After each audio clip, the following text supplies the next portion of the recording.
right, so we have made it to Sunset Beach, California. Actually, Huntington Beach is just right down the way there just a little bit. You can see all the people. Seagulls flying around everywhere. We are right by the lifeguard shack over here.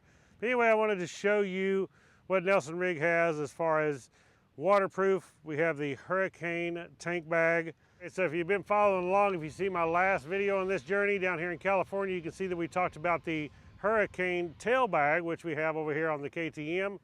So we have an adventure tail bag, and we have the DUALSPORT tail bag, which is a little smaller, about the size of the one right here on my bike, only 100% waterproof.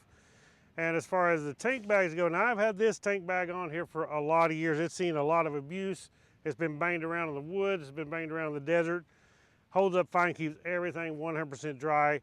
And if you're not on a DUALSPORT, if you're on an adventure bike or even some larger DUALSPORTs that have larger tanks, then Nelson Rigg also has you covered with the adventure tank bag. Now this one holds 8 liters, so it's a lot larger. You can see how it's angled to fit these bigger tanks. Really cool. Going to keep everything 100% dry. Of course, it does have the map pocket in top. We also have a map in here of the adventure rally that we went on. Okay guys, so that is the Rigg Gear Adventure tank bag and also the DUALSPORT tank bag. Thank you all for watching. Check out the links below and I'll catch you all on the next adventure. And now we're gonna get the hell off this sand before we get in trouble. No.